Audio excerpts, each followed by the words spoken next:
Hello everyone, Niev here, and today we are going over cards 17 and 18 from the Ryuu Kado, and that is this deck here. That means the Dragon God Oracle cards.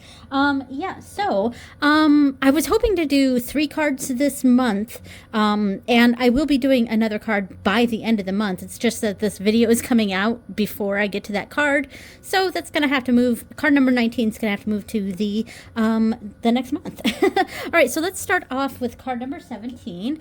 And right here, this is Suiru. And that right here, this kanji, let me see if I can focus. Let's see. That kanji right there is the kanji for water. And of course, that is the kanji for a dragon. So it is the water dragon. All right. The paper, the pages I have for this. So on screen, I will go ahead and put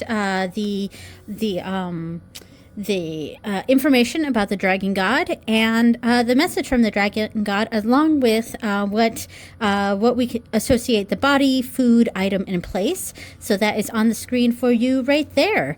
So the message down at the bottom, let's see. So this is Kanjo. Let me see if I can focus. This is Kanjo to Mukiao Jiki.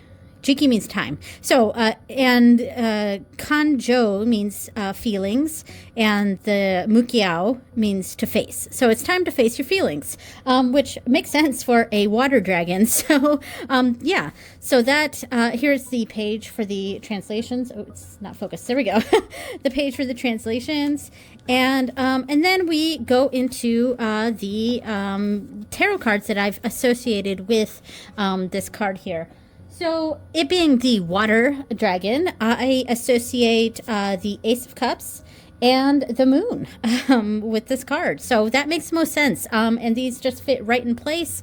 I think I also had the moon attached to another card further into the deck. But it definitely makes most sense for this card here. So time to face your feelings. All right, so now I gotta figure out a spread for this. All right, so I'm gonna move these out of the way. The Ace of Cups and the Moon, of course, have a lot to do with feelings and being in touch with those feelings. The Ace of Cups, in my mind, is kind of an overwhelm of feelings. Oh, and I forgot to read what the Mars Power says for these cards. So for the Moon, it says, caught in a faint silver light illusion, a hallucinatory trance overcomes the gazer. In the silence, anxiety mounts as subconscious fears, ooh, I misspelled fears, I put F-E-E-R-S, that's funny, are probed. Subconscious fears are probed. The subconscious makes a lot of sense for the moon. I kind of think of the moon as a mirror. The moon in Lenormand is what you're reflecting back to yourself and reflecting to the world, whereas the moon in tarot is, in my mind, what's behind the mirror. So it's more of the subconscious, and it's actually one of my least favorite tarot cards because it's so watery. And what's funny is, like, the water element is probably the element I feel in a lot of ways the least connected to. And the moon, I joke sometimes, kind of means the it's like the magic 8-ball of tarot. And I sometimes feel like when I pull out the moon, it's like saying, answer unclear, try again later. That's, the magic 8-ball. But so anyway, the Ace of Cups, in my mind, the Ace of Cups is an overwhelm of emotions, where we have the moon, which is more of the subconscious, what's going on underneath. It's a bit hidden, isn't the right word. Hidden, I would maybe attach to the High Priestess, and the High Priestess is actually one of not a favorite tarot card for me either, for the similar reasons, but not hidden so much. It is an unconscious sort of part of us, whereas with the Ace of Cups, it is that the emotion coming out, good, bad, whatever. It is an overflow of an emotion. It's an overflow of emotion to me. And I am going to edit this out, but something just like fell right near me and scared the crap out of me and the dog, because the dog's right by me. I think, you know what? I think she knocked over a pillow. Cause let me move this up a little bit. There's my dog right there sitting on the couch, and I think there was a pillow up on top of those 4 pillows there, because I see it on the ground, and it just startled the heck out of both of us. All right, anyway, let's go back to this. All right, so for the Ace of Cups, the sweet taste of love upon the lips hints at notes of a new relationship, while effervescing with burgeoning emotions. The universe flows through this vessel and fills the heart with a generous compassion. All right, of course. Yeah, and that makes a lot of sense for the Ace of Cups there. So, all right, so the spread I have for this. I have this like a wave. So let me grab some cards here from the spread crafters just to lay out what it looks like, what the spread that I have for this. I'm not going to use these cards, but let's see. I have limited space on this little table here. Yeah, so I think this is what I had for this. So I did it like a wave. So now I got to try to figure out what these positions are going to be. Okay, I just went through, I mean, this looks like a jumbled mess, but I just went through and picked out a bunch of the keywords that I think might work for this. I'm just going to leave that out of the way. Got 2 from the shadow work, 3 from the light work, 1 from processing, expansion, boundary, seeker, and success. All right, so starting off, I did like both of these cards from the shadow work section. I don't often use the fear card, and I feel like fear could work with this. But subconscious also kind of works, especially since we've attached the moon to this card here. So I'm leaning towards subconscious, but I'm not ready to give up on fear yet. So I'm not ready to give up on fear. So right now, this reading may have 2 shadow work cards, but I'm going to see where we go. So purpose is good, synchronicity, and courage. Courage I thought went well if we had fear, but I think I'm going to take this one out. Synchronicity I'm going to take out. Purpose is still a maybe. Accept is a maybe. Heal or accept. I think one or the other. Express is a good one, especially since we were talking about the Ace of Cups, which has that element of expressing feelings, expressing how we're expressing how we're feeling. Yeah. Purpose. You know, I'm going to take purpose out. Relationship. I think I'm going to take that out too. Navigate. I thought this was good because it felt more like, it felt very nautical. So, you know, there was a card that I put back that was confront, and I don't know if it was part of the shadow work section, but with this card meaning face your fears, confront might be a good one. Okay, I found confront, and let's see. To address your challenges and problems, to stand firm in the face of conflict, to face your fears or enemy. I think confront is probably going to stay in here because it makes sense. I think subconscious works too, but gosh.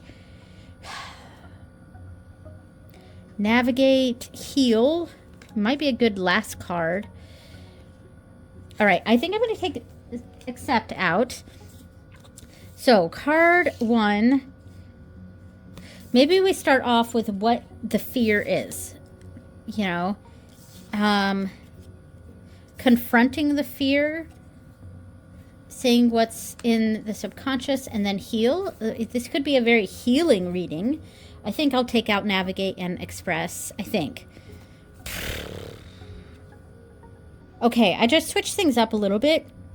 I took out fear because I thought, you know, honestly, I felt like it was doing the same work as subconscious. And as far as this card goes, subconscious makes the most sense.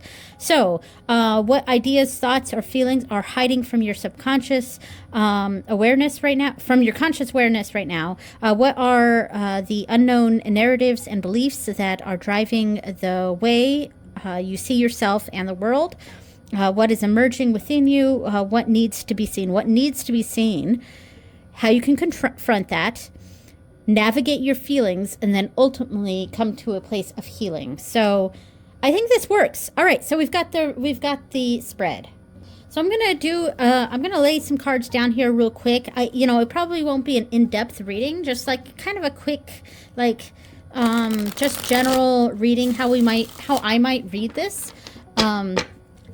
Let's see, do a few shuffles here.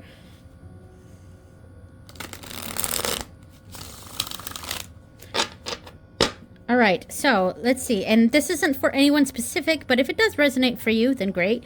I'm just going to lay this out. So we start off with Suidu here, who is encouraging us to face our feelings, to confront our feelings. So what needs to be seen right now? We have the King of Swords. Okay. So the King of Swords to me is a card of high intellectualism, and truth. Like like the truth needs to be seen, and it's, since this is a card representing this position is representing the subconscious, it's maybe something a truth that's within yourself, and so it's something that that is very logical and intellectual. It is the truth, and there's also a certain level of ethics regarding the King of Swords as well. So there, and I like that we see the hammer and sickle right there, a sense of a certain sense of justice there. But like it is there's a hidden element of truth going on underneath oneself, and it's something that needs to be revealed, and maybe it's something that one doesn't want to reveal because the truth could hurt, and the King of Swords is a very, I wouldn't say ruthless, because ruthless is not the right word. It's not as concerned with the emotions or the feelings of others. It is the King of Swords is a card of truth and of ethics and what's right. So there's a certain sense of maybe justice or a truth that maybe doesn't want to come out because it could potentially hurt feelings. That's one way we could read this here. So how do we confront that? Let's see. We have the Two of Pentacles, weighing options and weighing what's important. This is an interesting depiction of the Two of Pentacles. It's almost like it seems like it should be a three of something, because it's the three. Subconsciousness is coming to a reality and weighing some of these options, and we need to confront that. We need to weigh the options here, and that's how we can confront this. So how do we navigate those feelings? How do we navigate this going forward? The world. Look at the bigger picture. Take a step back, look at the world, see, like, we can weigh these options, but we need to step back and see what is the most important thing here. Because we may have our own feelings about what's going on, but maybe that truth needs to just stay within us, or maybe it's something that needs to be seen and dealt with. But the key card for me that I'm seeing here is the Two of Pentacles. Is really, there needs to be a lot of weighing the options going on. And finally, how can we heal from this and move forward? So I have the Three of Wands. So the Three of Wands is a card of, like, it's right after the Two of Wands, which is a sort of planning sort of card. And the Three of Wands is the first one that's like, we're moving forward with action. So some action needs to be taken. So that's kind of how I'm seeing this. So there's something within oneself that is it's a moment of truth, or maybe a harsh truth that we're not sure if it's beneficial to repeat this information or come out with it, or just keep it inside. And how can we confront that? The Two of Pentacles, we really need to weigh our options here.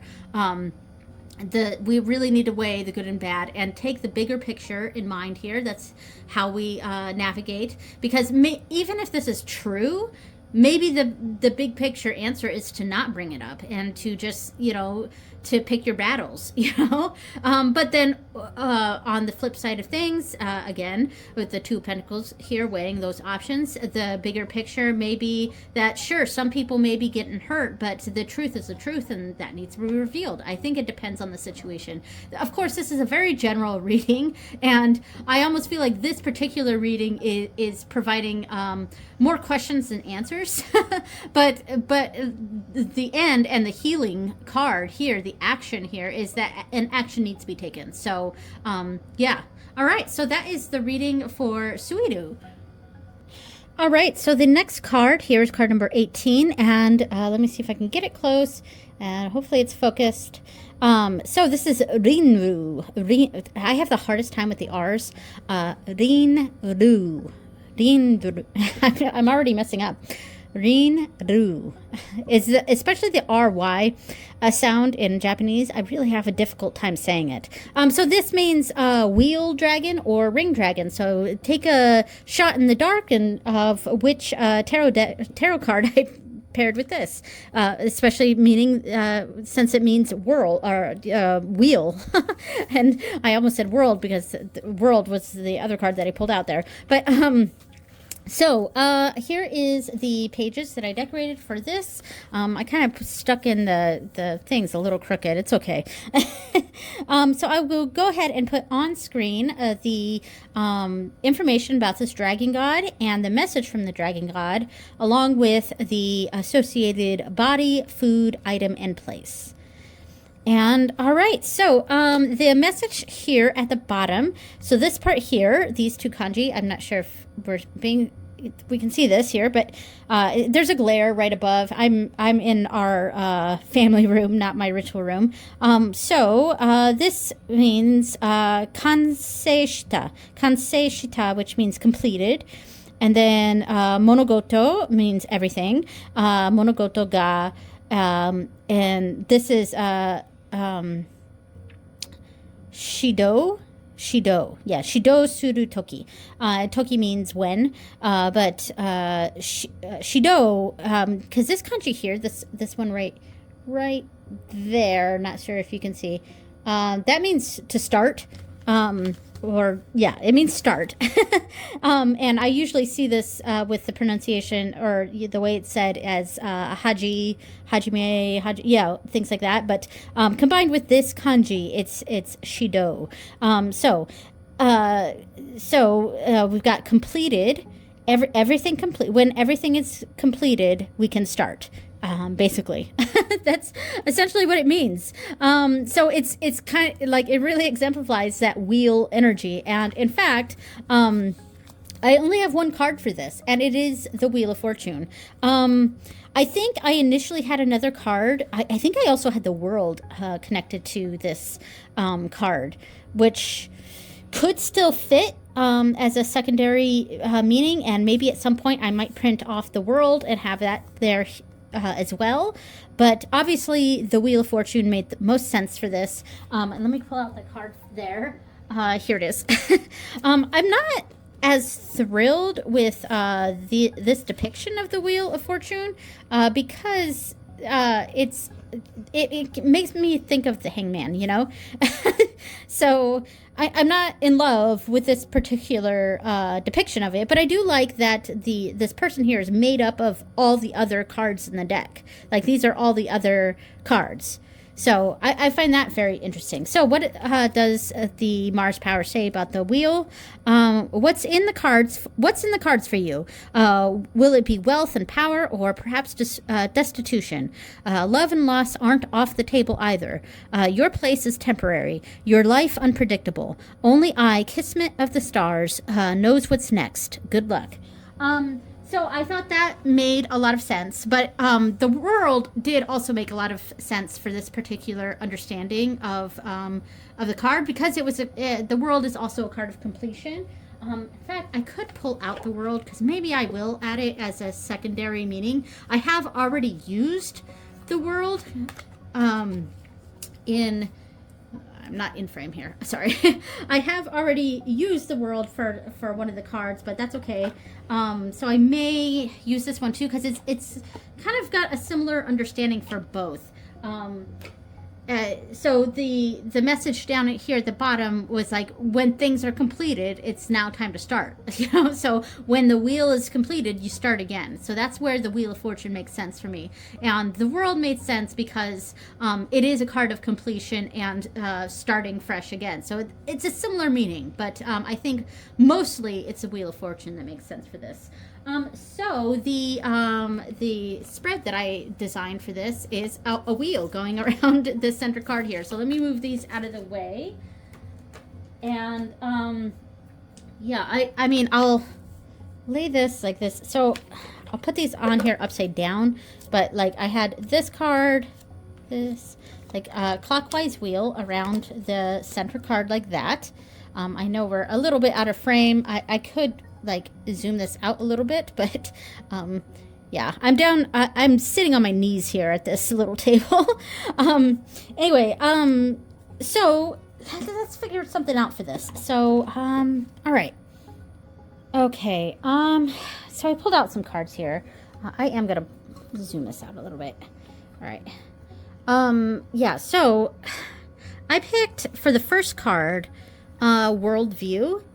And I'm sort of thinking about how this card is kind of coming into play as a cycle has ended, as something has ended and something is starting anew, like the next cycle of something is starting. So because I'm also sort of connecting this card with the world, which is when is essentially the completion of a cycle, maybe we're starting off with a worldview, a point of view or perspective, or what you've learned from this cycle is kind of how I was approaching that. Then I really liked potential, especially in regards to like going around a wheel, you know, and I'm thinking of that potential energy, you know what I mean? And so like what powers and opportunities are waiting to be explored, activated, and manifested. So what sorts of potential can we get from this lesson that we've sort of learned from this previous cycle? Obviously, this is a post-event or post-cycle sort of reading. So a cycle has ended. What we sort of learned from that, what potential do we have from that moving forward? What challenge might we come across as we go on this new cycle? And how do we integrate that into our lives, into the next cycle? So I actually really like this. I think this worked out. Okay. So let me pull out the deck for this. I'm going to do one quick shuffle.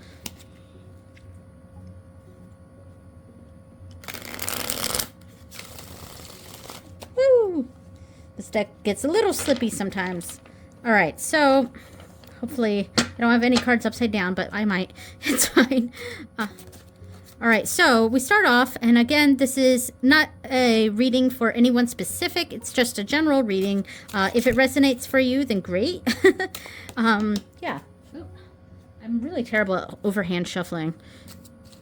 All right. So, worldview. What have we learned from our previous cycle? So I have the devil here. All right. So very interesting. Okay. So we've learned, this is the lesson we're taking forward with us, from the previous cycle. Now, this could represent the times when temptations have gotten the best of us, or being tied to harmful things, or because sometimes, you know, the devil isn't always a negative thing. You know, oftentimes the devil represents temptations and, you know, unhealthy attachments, things like that. That's generally how I read the devil. And it could mean that there could be unhealthy attachments from that previous cycle, or a sort of the lesson that we're sort of seeing from this is giving into certain temptations and what sort of results that garnered for us. So yeah, in general, that card for itself, representing worldview, is interesting, and there's not a lot of detail I can take just from that card. So I want to see what the next card is. So the potential from that. So I also sort of see this as a positive. It's taking whatever is going on here and making a positive come out of it. So the devil was our worldview coming into this cycle, the potential from that. We have the Two of Pentacles again. All right. You know what? I used this card in the last reading, so let's move it different. Let's do a different card here. All right. Temperance. I mean, that's pretty similar to the Two of Pentacles, so but it's a different. It is a sort of weighing of things, and it's evening out. The devil is a card of excess and really going into things, and then we're kind of evening that out. And maybe what potential we're bringing with us to the next cycle is an understanding on how we can even out that energy and not become too obsessive or too. I don't know what the word I'm looking for is, but too much like the devil card here. So it is a card of temperance, of tempering things. So a challenge that might arise in this journey here, this next cycle. We have the Six of Swords. Okay, there's going to be a difficulty in moving on from that energy. I think this is still weighing on us, on our minds here. This devil energy and being tied to that. Maybe we are. The Six of Swords is a card of letting go, and maybe once we've tempered those feelings, maybe it's going to be difficult to let go of what was happening before. Or a different direction is a challenge maybe to run from those energies, because the Six of Swords is also a sort of running away from your problems. It's cutting off ties, but sometimes it's a bit too hasty on cutting off ties. And so there may be a sense of needing to confront those feelings, that situation before we can fully move on. All right, and then how can we ultimately integrate this into the next cycle? All right, we have the High Priestess. All right. So, as I said earlier in the video, High Priestess isn't my favorite tarot card. It is often a card of mystery, and in that way, a little bit similar to the Moon. Oh, sorry if the sound got weird. I just had to sit down a bit more because I'm on my knees here and it hurts. So the High Priestess, it is a sort of, the High Priestess is a card of mystery and things like that, but she's also like prophetic. And so this has really given us a deeper understanding of what's going on or what happened in that last cycle, and how we can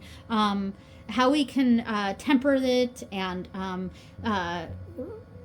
safely cut off ties in certain ways, or safely cut things off or move beyond things, not necessarily in a way that's running away, but in a way that is healthy, a healthy way of moving on.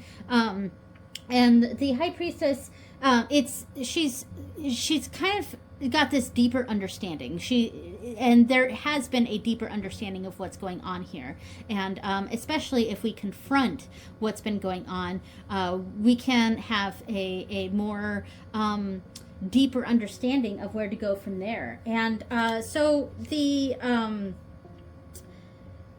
High Priestess is also a card of instinct, of just like understanding how to move forward from this. Like, I feel like whoever this reading is for, you have an understanding of where to go from this.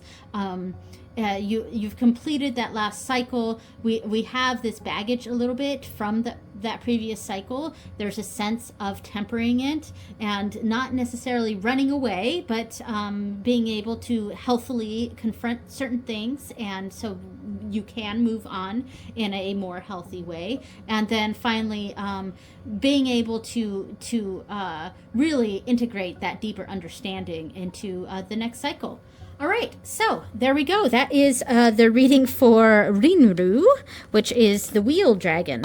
So that is all for this time around. So that was Suiru and Rinru, the water dragon and the wheel dragon.